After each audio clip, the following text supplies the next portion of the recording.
andalannya sebenarnya pada sales. Kalau kurang sales, maka sudah pasti meleset kan perencanaan cash flow tadi, meleset kan.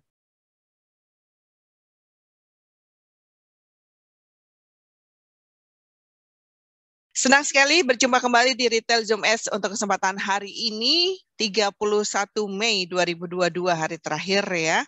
Dan di episode ke-61 kita punya tema yang cukup menarik untuk dibahas terkait dengan cash flow. Bagaimana bisnis yang setiap hari adalah cash, kok menghadapi kesulitan cash flow. Bersama pakar konsultan bisnis kita, Bapak Christian F. Guswai, yang tentunya sudah melanglang buana kemana-mana ya. Silakan Pak Kris untuk dimulai tentunya, sebelum nanti kita adakan tanya jawab atau sharing dengan para pengusaha. Baik, terima kasih Mbak Riri telah membuka Retail Zoom S kita yang ke-61. Dan hari ini kita mengangkat sebuah tema yang menjadi kehidupan sehari-hari bisnis kita, yaitu cash flow ya. Baik, kita akan masuk ke topik kita, yaitu cash flow ya, cash flow. Nah, bisnis retail adalah bisnis yang dipilih karena dianggap bisnis yang cash basis ya. Cash basis karena tiap hari kita menerima uang cash. Karena itu bisnis retail disebut bisnis yang berbasis cash atau cash basis ya. Nah, karena kita sebenarnya menerima cash setiap hari, tetapi tidak sedikit dari para pelaku bisnis yang mengeluhkan masalah cash flow ya. Cash flow itu sendiri apa? Cash flow adalah pergerakan uang masuk dan uang keluar di dalam sebuah perusahaan ya. Jadi komponen cash flow itu ada cash in dan ada cash out. Ada cash in dan ada cash out. Ya, cash in adalah uang masuk dan cash out adalah uang keluar, uang yang kita bayarkan ya kepada apakah itu supplier, apakah itu kepada vendor dan sebagainya. Ya, intinya kalau kita bicara cash flow, aliran cash itu ada dua jenis ya. Yang pertama adalah cash in dan yang kedua adalah cash out. Cash in biasanya kita dapat dari mana? Dari sales ya. Dari penjualan kita mendapat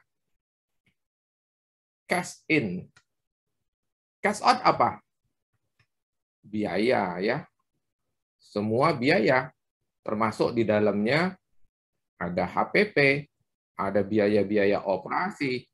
Ini semua yang mengakibatkan kita punya cash out. Ya, ingat aja ada uang masuk, ada uang keluar. Ya, ini wilayah yang di dalam perusahaan kita, wilayah di bawah kendali finance divisi ya, divisi keuangan, divisi finance yang ngurusin dua hal pokok, uang masuk, uang keluar. Nah, di dalam terminologi cash flow, kita mengenal ada cash yang defisit atau cash yang positif ya. Defisit itu negatif. Atau satunya lagi kita surplus ya. Defisit satunya negatif, satunya surplus. Surplus artinya positif. Nah, jadi sederhana sebenarnya ya, selama kita ganti warna aja. Selama cash in lebih besar dari cash out di periode tersebut, kita berarti bisa mengalami namanya surplus ya, betul nggak? Tapi kalau kebalik nih, cash in lebih dikit, lebih kecil daripada uang keluar, itu kita disebut defisit. Defisit cash. Cash kita minus, tidak cukup untuk membayar yang harus kita keluarkan, tidak cukup untuk membayar kewajiban kita. Itu kita disebut kita defisit.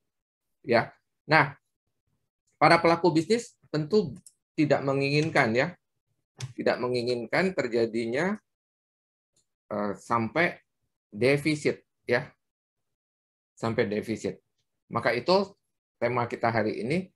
Kalau kita di bisnis yang berbasis cash, kenapa kita malah kesulitan cash flow ya? Apa sebabnya?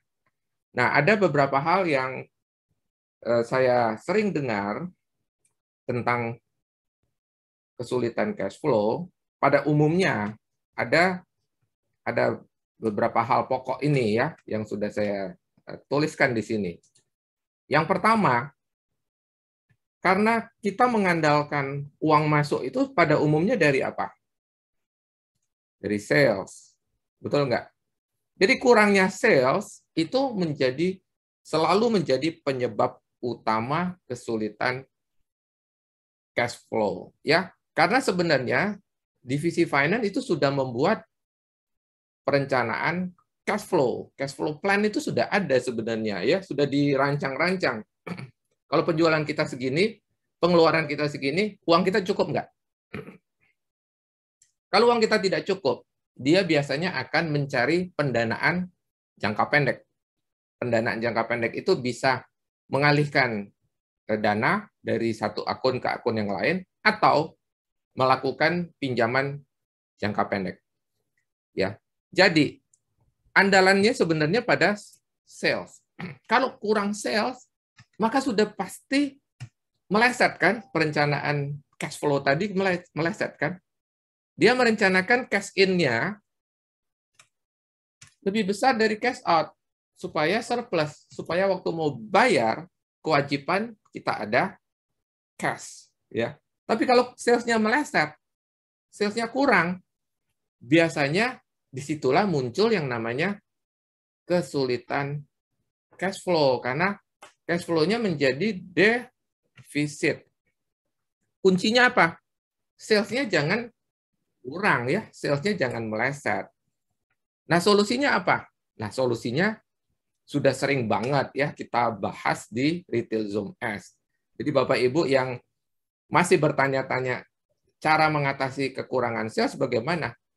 Materi kita sudah banyak banget ya. Hari ini kita sudah di Retail Zoom S yang ke-61. Bahkan kita punya materi yang disebut faktor penentu penjualan. Ya. Ada 4 faktor penentu penjualan. Banyak banget ya. Saya bisa, tadi saya ada lihat barangkali saya bisa tunjukkan bahwa kita punya materi itu sudah banyak sekali ya tersusun. Ini. Coba saya bisa share nggak ya gambarnya. Nih Bapak Ibu ya.